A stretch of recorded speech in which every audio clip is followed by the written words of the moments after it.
Hello, today we're going to build a slingshot that is just made for one thing: power, pure power. We don't care how it's going to look like, we don't care how hard it is to shoot it, we just want power. And this is a how-to video, so at the end of the video I will show you in great detail how to make it at home. You don't need any welding equipment or something for it. And first of all, it's made out of steel. So I call it the 3 pillars of destruction. That's the name of the slingshot, the 3 pillars. The slingshot, for being very powerful, must have a very low fork. So don't say I'm going to hit my hand. I'm not going to hit my hand. I've done thousands of shots with this kind of thing. So this is absolutely safe, at least it is for me. You need the low fork because otherwise you cannot control the power. Even braces won't help because then you got all the pressure on your arm. So other than that, you need a straight handle, like this handle here. You see, we're basically still cavemen, and our hands are designed to hold a club. That's why a baseball bat doesn't have any finger molds or anything. It's just a round piece of wood, just like this. You can really hold on to it. Also, the attachment method. We don't need fancy attachment methods. We just want a strong attachment method, and that is a strong attachment method. The slingshot is shot over the top. Let me draw it out for you.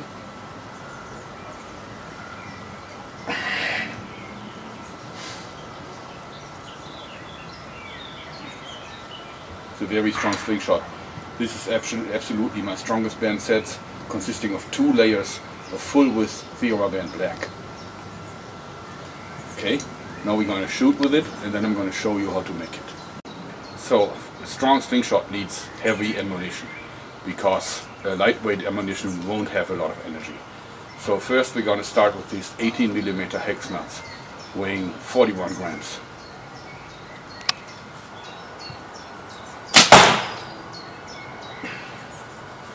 Now the bone crushers, you know them already. Those weigh 70 grams.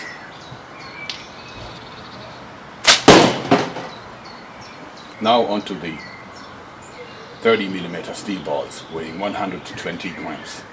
That's like the heaviest ammunition I've ever shot.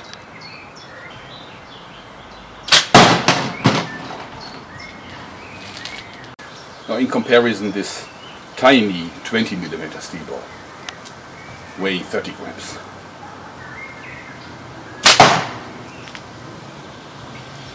So you can see the penetration.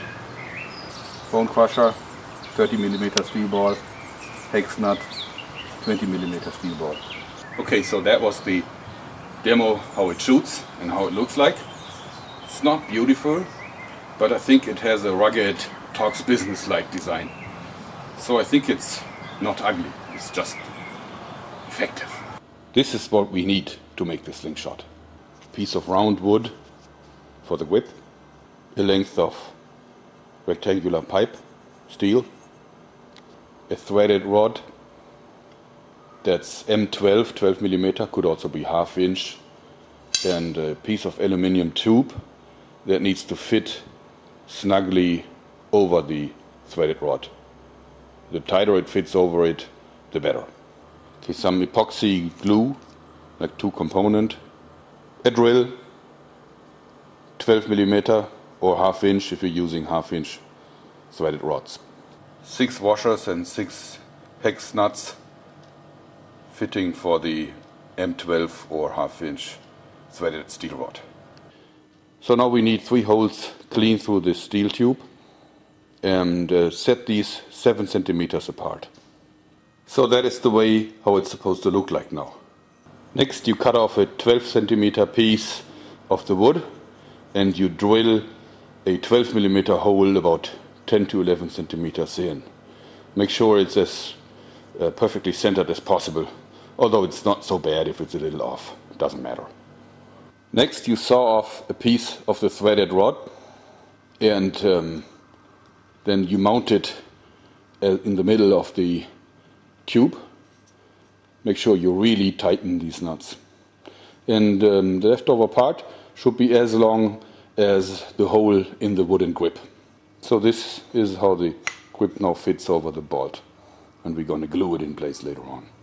Next, you cut off 2 more parts of the threaded rod and make sure that it is exactly 2.5 centimeters, like 1 inch above the end of the grip.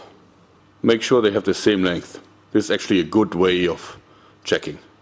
Next, cut off 2 parts from the aluminum tube and make sure that they're about flush with the end of the threaded bolts. Next, smear the epoxy glue onto the threads. Make sure that you got enough of it. Okay, then push the rods and the tubes together and put the grip on. So the glue has dried and everything is really solid now. Make sure that the tips are really well rounded, because this is going to be an over-the-top shooter, and if it's not round enough it will cut the rubber. So we cleaned off all the excess metal and also polished it a little bit so it looks a little bit nice. The frame is now finished and it's time to attach the rubber. We start with cutting off a strip of leather and then punching 3 holes inside. 2 at the sides and 1 in the middle. Next we need to make our rubber bands. First of all, go and get Vera Band Black. Just do it. Don't ask me silly questions like, can I use inner tubes or something like that, can I use tubular rubber? Forget it. This is going to be a powerful slingshot. So nothing else works but Vera Band Black. Go and buy it on eBay. And then cut it into 25 centimeter long stripes. You need 2 if you're an average person, and you need 4 of them if you're strong like me. The stronger the better. Use a roll cutter for that, because with the scissor it's not going to work. Next, cut them lengthwise. Leave them at the full width at the fork side and cut them to just 6 centimeters at the pouch side.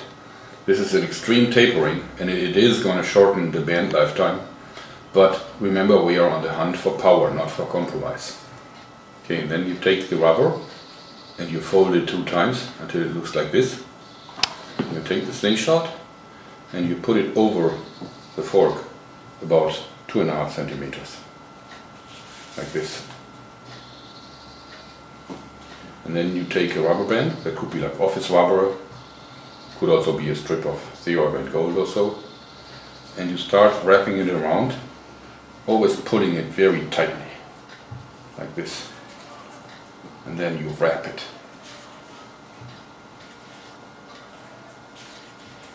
And then you take the pliers and you wind it around the pliers twice. 1 and 2. And then you force open the pliers like this. And you put the end of the rubber band between the pliers. And then you slip this through like this. So now we want to attach the pouch to the leather, just like this. See, it's just put through, stretch it a little bit and then tie it with very thin, tough string. Okay. Now we cut off the excess bands and rubber.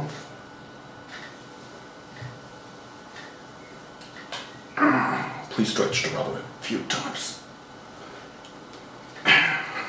So, hope you enjoyed this little video. That's it for today. Thanks and bye bye.